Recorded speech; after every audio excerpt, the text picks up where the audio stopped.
What is up, guys? Today I have a little bit different of a project here for the channel. It's a 93 Ford Bronco. Going to be working on the engine. Has a problem with the idle. I do believe that there's an air leak somewhere. Let me plug up the battery, give it a start up, and show you exactly what we're dealing with.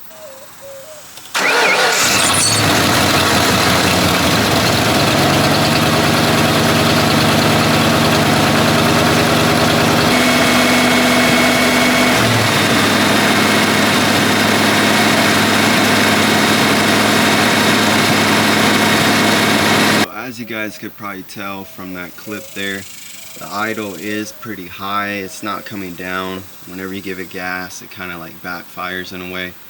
So there's definitely some sort of air leak or something going on here. The other thought that I had is possibly the distributor, but we'll go ahead and find that out. The engine that I'm dealing with here is a V8 5.0, the smaller V8 that was offered in these Broncos. And it's sitting a little farther down here just because it does have a 3-inch body lift on here. Of course, probably suspension and probably be something that I'm dealing with later. For today, I'm going to be working with the intake, making sure to take care of any air leaks that it may have, just to try to get this thing running right. Now, of course, this truck is from '93, so some of the gaskets have never been changed out on here. Now, my dad has changed the spark plug wires. I do believe he did the valve cover gasket and the intake manifold gasket. Now, we did already do EGR delete on the intake manifold itself. I'm going to try to take care of everything that I can here just to try to get this thing running right.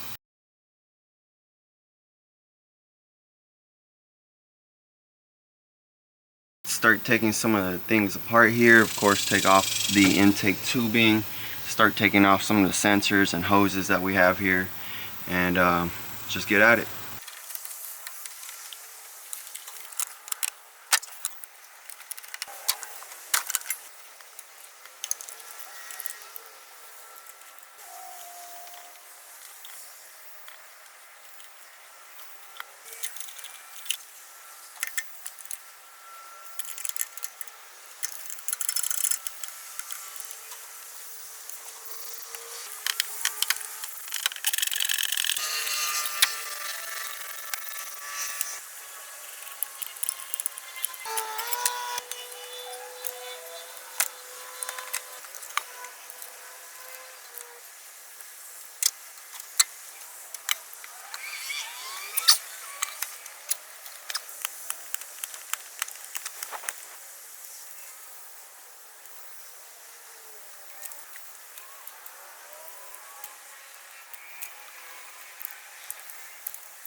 Alright, guys, so now I have the intake off. You can see it's held on by these 6 bolts.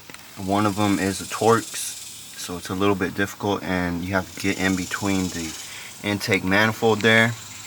I did also take off these bolts. There's a bolt right there holding onto a bracket, and this holds the solenoids and the coil for the ignition, so able to move that freely. And here's the other bolts I had to take off right there, and another one right there, so you're able to take it on off, of course, unplug it. Now on the fuel rail, I was able to get one of the fittings off. This other one is, I don't know, I just can't get it off. So I did loosen up the fuel rail. There's some bolts on the side here, 4 total, 2 on each side. So I'm going to take it off by the fuel rail. And then what else? And then of course I did unplug the injectors. The other thing that I did do is take off the hose for the coolant and for the water pump here, because it is connected to this lower manifold. And as well, I did undo the lower coolant hose to make sure you get all that coolant out, because there is coolant running through this intake manifold here.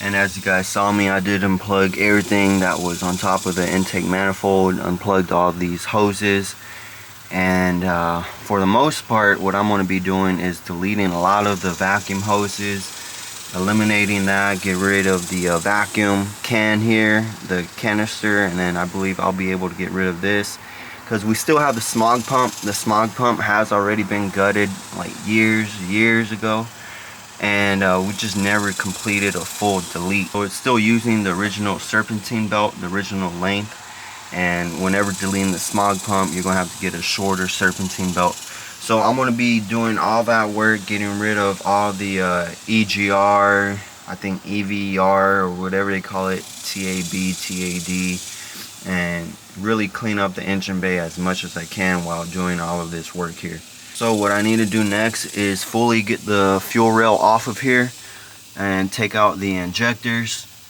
and then I'll start undoing all these bolts here. Now take off the intake manifold. You'll see them right there. They're 1/2 inch. There's another one right there, right there, right there. I think there's another one in the back. So we just gotta make sure you get all of them, and then everything should pry on up. Another thing I forgot, of course, is I took off the distributor just to kind of free everything up, and you'll be able to get it completely out. You can't get it out without taking that distributor out. So let's go ahead and get it, and we'll go into detail once we get into deleting all this stuff.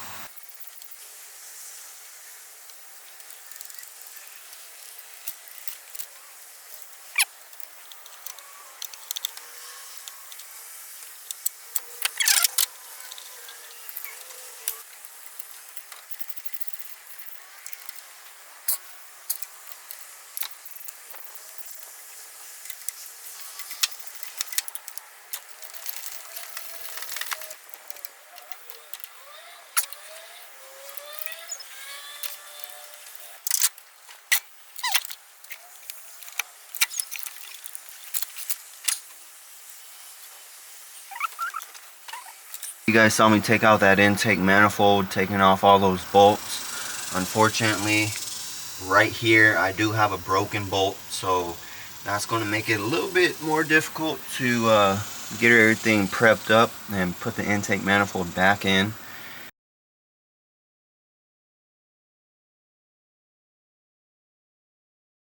You can see everything is nice and dirty, so I'm going to have to clean it on up. The gaskets are still in there. I'm gonna have to take those on out. Usually you have to pry on them or try to get like a big flathead to kind of scrape it on up. Injectors, fuel rail, just sitting it up on top there.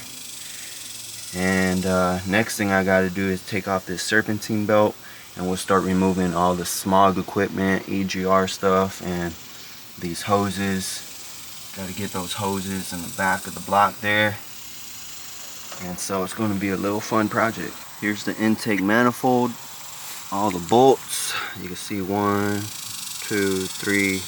These are bolts as well. 4, 5, 6. Right side. 7, 8, 9, 10, 11. And then the broken one, which is right here. I still got to get that to come out. It doesn't come out easy. So I do got to clean this all on up, clean the ports, and get this thing prepped on up.